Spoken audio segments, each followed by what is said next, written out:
Fala pessoal, sejam bem-vindos aqui ao canal e hoje eu vou te mostrar um estudo muito importante sobre algumas ações e até alguns fundos também que clientes alta renda, ou seja, os mais ricos investem, e isso vai nos trazer grandes lições e eu vou te mostrar na prática também o resultado, quanto, por exemplo, você precisaria ter de dinheiro, de patrimônio para ter 10 mil reais por mês de renda passiva.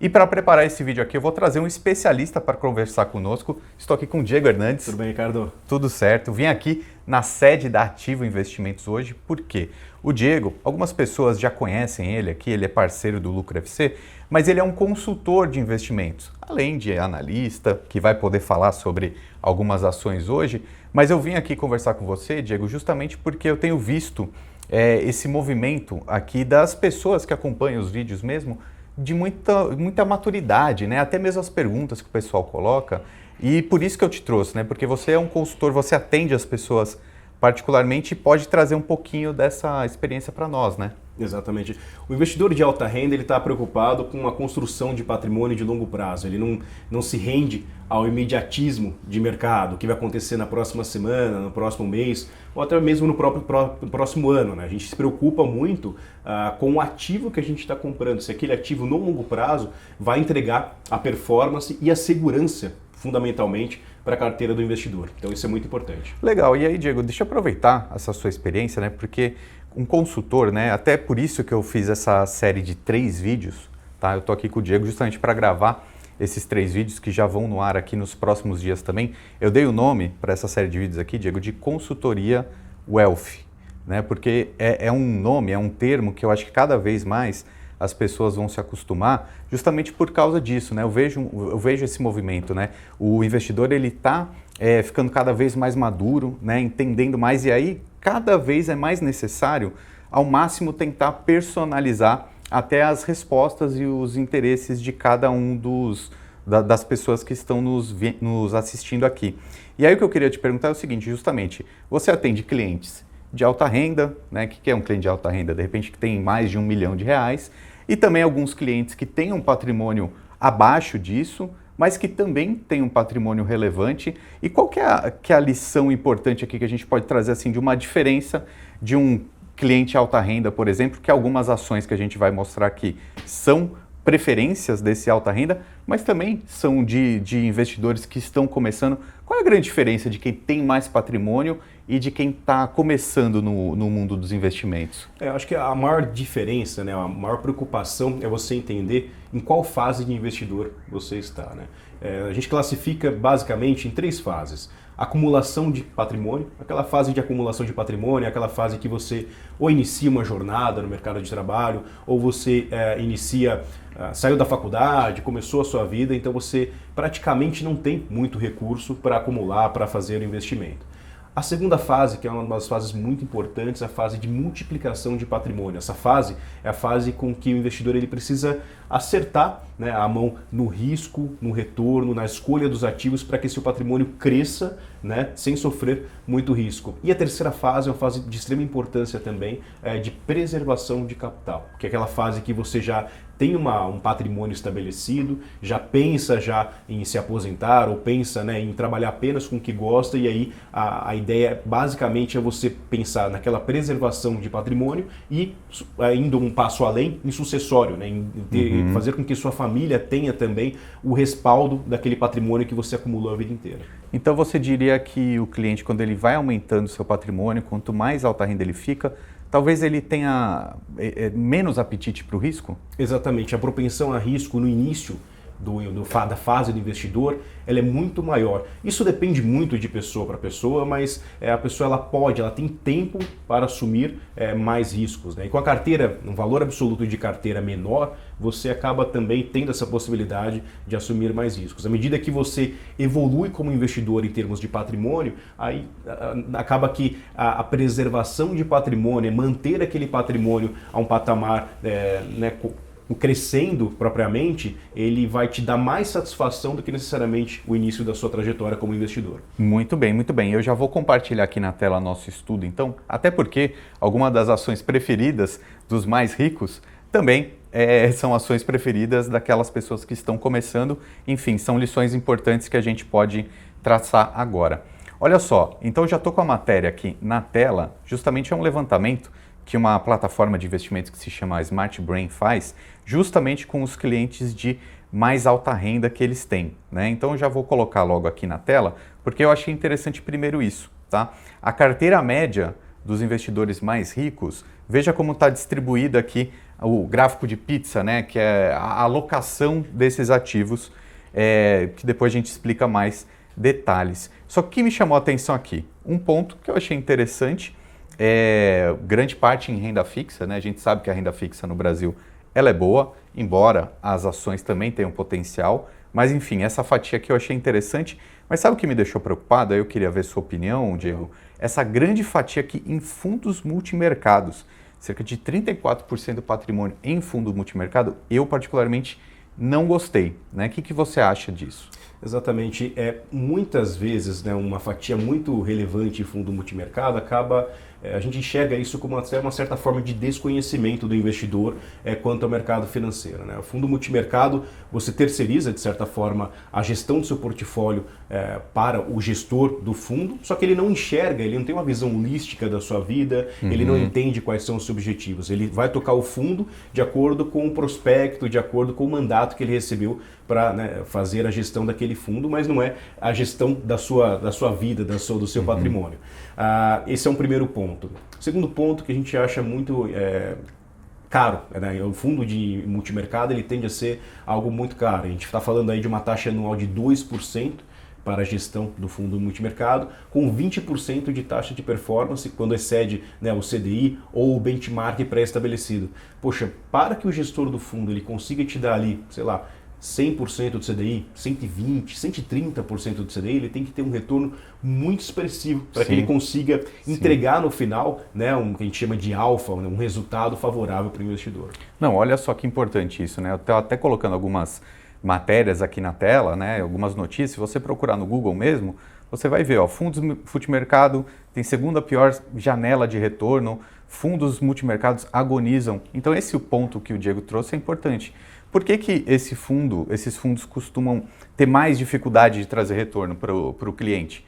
Justamente por causa das altas taxas, né? Eu acho que esse é um dos motivos, embora o outro motivo também seja o fundo multimercado, ele pode ter um pouco de tudo na carteira, mas aí às vezes não bate com os objetivos pessoais de quem coloca o dinheiro lá. Mas veja, se a gente falar de uma taxa, normalmente eles cobram o quê? Uma taxa de 2%? 2%.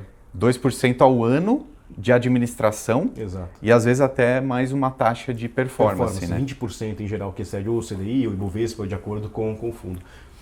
Acho que tem um ponto muito importante também que não é colocado em contexto, é que o gestor do fundo ele tem que fazer movimentos que às vezes não é o movimento que ele quer fazer.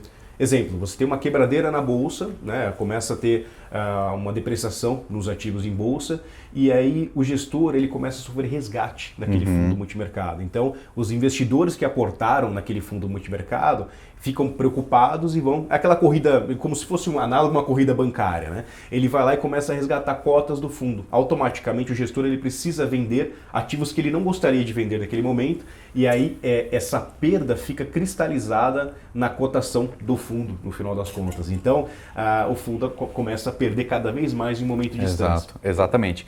E aí um ponto importante também que vale a gente ressaltar que o que a gente considerou que são taxas muito caras, né? Mas não necessariamente seja errado contratar um profissional para fazer o serviço, né? Eu gosto de fazer aquela analogia de um churrasco, né? Então, por exemplo, se você que está aí em casa assistindo o vídeo, você provavelmente, quando vai fazer a festa de aniversário ou sua, da sua família, o que você prefere? Ficar o dia inteiro na churrasqueira ou contratar um churrasqueiro que vai preparar a comida para você?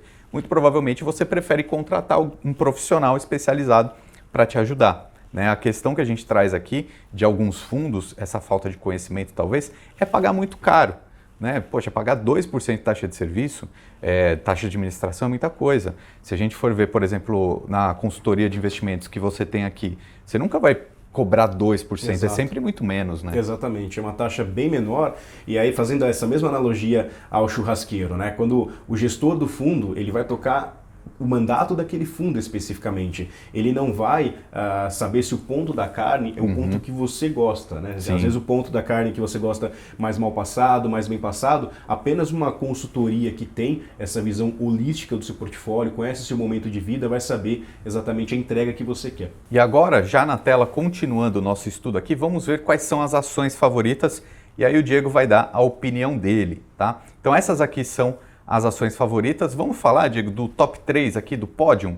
Temos Petrobras, Vale e Banco do Brasil. O que você tem a nos dizer dessas empresas? Primeiro que são empresas sólidas, a gente não está falando de nenhuma empresa muito volátil, de empresa que não seja estrutural. Então a gente fala de Petrobras, é uma empresa estrutural para a economia brasileira, não só brasileira como global. Vale, uma empresa também brasileira com posicionamento global. Se a gente fala aí sobre redução de juros, estamos falando sobre crescimento econômico e a Vale ela entra propriamente nesse crescimento econômico global, né? O crescimento global demanda Vale, então são empresas muito estruturais. Em terceiro ponto, Banco do Brasil. Quando a gente fala de Banco do Brasil, num contexto mais nacional, a gente vê uma empresa que fomenta esse crescimento, né? O crescimento ele passa por intermediação financeira, né? Pessoas que têm um recurso que precisa aplicar, um banco que faz essa intermediação e aplica em setores que precisam de recurso. Então, são empresas que estão muito bem posicionadas para esse momento de redução de juros local, redução de juros global. Basicamente, a ideia é crescimento econômico quando a gente olha essas três empresas do pódio. Legal. Então, Diego, agora eu quero colocar você aqui contra a parede aqui com o seu papel de analista, um analista de investimentos, então, desse top 3, né? Se você fosse recomendar para os seus clientes, dessas três, qual é a ação que você mais gosta e por quê? Legal. A Vale tende a ser a empresa, né, dessas três empresas, a Vale acho que é a empresa que a gente mais gosta, porque, primeiro assim, num contexto de crescimento global, né, a China ainda anda a passos um pouco lentos, mas a China, a partir do momento que houver uma demanda mais forte, a Vale ela tende a ser, né, a ter a sua elevação de preço. A Vale ela tem um histórico de resultado muito interessante. Ela não apenas entrega, né, a sua commodity apenas não é minério de ferro. A gente está falando também todo esse movimento de descarbonização passa pela Vale também, quando a gente fala de baterias, né, carros elétricos, a Vale oferece a commodity para que seja feita, né, essa bateria. E fundamentalmente quando a gente olha a parte de técnica, né, quando a gente olha o gráfico da ação da Vale, a gente vê um preço muito bom de entrada, né? Então ela tem mostrado ali que chegou um suporte, né, bateu recentemente um fundo triplo, então assim, ela respeita muito um suporte perto de R$60 e a gente está muito próximo desse suporte. Então é muito mais confortável você comprar um ativo bom a um preço barato, né? Então você pode comprar um ativo ruim a um preço barato, mas é melhor comprar um ativo extraordinário a um preço barato com uma possibilidade de entrega futura relevante. Vou pedir para o pessoal da edição até colocar o gráfico, né, quando o Diego estiver falando, porque, veja, como analista é legal sempre ver esses dois lados, né? Eu sei que você tem esse viés da análise fundamentalista e também da análise técnica, né? Então você enxerga que a Vale está com bons fundamentos da empresa, gerando receita, gerando caixa, mas também olhando o gráfico, o ponto de entrada ali próximo de R$60, o preço da cotação lá na Bolsa, é um potencial bom, né? Porque pode chegar até R$90 mais ou menos, se pegar esse histórico, né? Exatamente. A gente olha, né, um suporte em R$60, já passou um pouco desse suporte, a gente está falando aqui no momento que a gente grava perto de R$64, mas tem como um target ali, né, uma resistência em R$90. Então, pensando nesses movimentos de mercado, a gente está num momento excelente para a compra de Vale. E ela paga bons dividendos também, não paga não? Sim, além de tudo, paga bons dividendos, né? Uma empresa que tem entrega ali perto de 10% ao ano de dividendo. Então a gente fala de valorização, né, entrega de resultado, posicionamento bom de mercado e dinheiro em caixa. Então, muito bem, muito bem. Eu acho que eu vou até aproveitar essa deixa, porque, se eu não me engano, ações de Banco do Brasil são uma das empresas que mais pagam dividendos, né? Está naquela caixinha de boas pagadoras, né? Vamos pegar aqui então para a gente fazer uma simulação, vamos pegar as ações de Banco do Brasil para ver quanto dinheiro investido alguém precisaria ter para ganhar R$10 mil de renda passiva. Eu acho até legal falar, né? Porque a gente puxou esse número de R$10 mil, porque grande parte dos clientes que você tem justamente vem com essa demanda, né? Que eles já têm um salário alto hoje em dia, mas querem manter isso para o futuro, manter o mesmo padrão de vida, e eu acho que os investimentos são a chave perfeita justamente para manter esse padrão do longo prazo, né? Exatamente. A maior procura dos clientes é manter a vida que tem hoje, né? Não só manter o padrão de vida, mas saber como corrigir esse padrão de vida para que lá na frente a inflação não corroa, né, esse comportamento de vida. Então, os nossos estudos estão sempre relacionados ao cliente perpetuar o que ele construiu nesse momento da carreira dele, para que ele consiga lá na frente colher os mesmos frutos, né, que ele colhe hoje, né, ter o mesmo comportamento, poder viajar, poder fazer as suas compras, só que aí tirando um pouco mais o pé do acelerador na sua atividade, no seu trabalho. Perfeito, perfeito. E já aqui na tela, então, estamos vendo a cotação das ações de Banco do Brasil nesse momento, ó, R$ 27,32. Eu preparei uma planilha aqui para compartilhar com vocês, justamente com essa ideia da renda passiva. Então veja, nesse nosso exemplo do vídeo hoje, essa pessoa quer ter R$10 mil por mês de renda passiva. Isso equivale a 120 mil no ano. Então vamos começar a fazer essa conta aqui juntos. Vamos lá, se a cotação dessa ação está R$ 27,32, o dividend yield nesse momento de Banco do Brasil é 8,43. Eu vou colocar aqui na nossa planilha e já podemos chegar à conclusão que esse investidor precisaria ter em torno de R$ 1.400.000 para ter uma renda passiva de 10 mil por mês, certo? Certo, exatamente. Apenas lembrando que o investidor, esse é um exemplo muito prático, né, de que um ativo no seu portfólio vai te trazer essa entrega. A gente mostrando aquele gráfico do que os investidores mais alocam recursos, então ele é a contribuição de Banco do Brasil para essa entrega de dividendo na carteira do investidor. Porque não é prudente ter todo o investimento concentrado em uma ação. É importante esse disclaimer que você traz, porque aqui é uma simulação para a gente entender potencial de ações. Vamos fazer uma simulação agora também com os fundos imobiliários. Se a gente voltar lá na nossa matéria, a gente vai ver que tem alguns fundos, né, preferidos aqui dos investidores mais ricos, né? O primeiro desse patamar é o KNCA 11, né, que é um fundo da Kinea, mas a gente não vai usar ele como exemplo porque ele é um fiagro, né, ele não é exatamente um fundo imobiliário. E na minha opinião, a Kinea é uma excelente casa, né, uma excelente gestora, mas o agro tem um pouco mais de risco do que o imobiliário, né? Exatamente, a gente está falando de contrapartes, né? Um fundo imobiliário ou um fiagro, ele vai emprestar dinheiro para contrapartes. A gente, pela indústria de fundos imobiliários, tem visto que as contrapartes da indústria imobiliária como um todo tem um histórico, um track record melhor de crédito do que necessariamente o agro. O agro é muito novo, né? Embora seja o que puxa a economia brasileira, mas a gente está falando com contrapartes muito mais granulares do que de indústria imobiliária. E por esse motivo mesmo que os fiagros têm pago mais dividendo do que necessariamente os fundos imobiliários. Mas o que você acha aqui da nossa simulação? Então, ao invés de a gente usar o agro, a gente vai para o imobiliário, a gente mantém a Kinea como exemplo, porque é uma gestora competente, mas vamos pegar o fundo de papéis imobiliários que ele tem. Legal, podemos ir pela KNCR11, eu acho que a KNCR11 é um bom papel para a gente fazer esse estudo. Então vamos voltar lá para a nossa planilha, vamos pegar a cotação do KNCR hoje, está R$ 103,00 e o dividend yield dele nesse momento é 12,45. Né? Então o que a gente já consegue perceber nesse estudo? Nesse caso, o investidor ele precisaria ter de R$ 963.000 para ter uma renda passiva de R$ 10.000 por mês. Então, o que a gente pode falar é que tem diversas classes de investimentos, né? A carteira diversificada é que vai trazer segurança e também potencial de rentabilidade para o investidor, mas é mais ou menos esse patrimônio que o investidor precisaria para ter esses R$ 10.000 de renda passiva. E, obviamente, cada um pode fazer suas próprias simulações. Tem gente que vai querer uma renda passiva maior, tem gente que já se satisfaria com uma renda passiva um pouco menor, mas a verdade é que, construindo esse caminho, você vai chegar lá. E aí, Diego, eu vou pedir para você explicar para o pessoal que você trouxe um presente aqui para a gente, né? Um e-book para o pessoal. Exatamente, nós trouxemos um e-book que ele mostra a nossa visão como investidor, né? Ele mostra como é que a gente constrói portfólios independente do cenário econômico. Eu acho que esse é o grande ponto, né?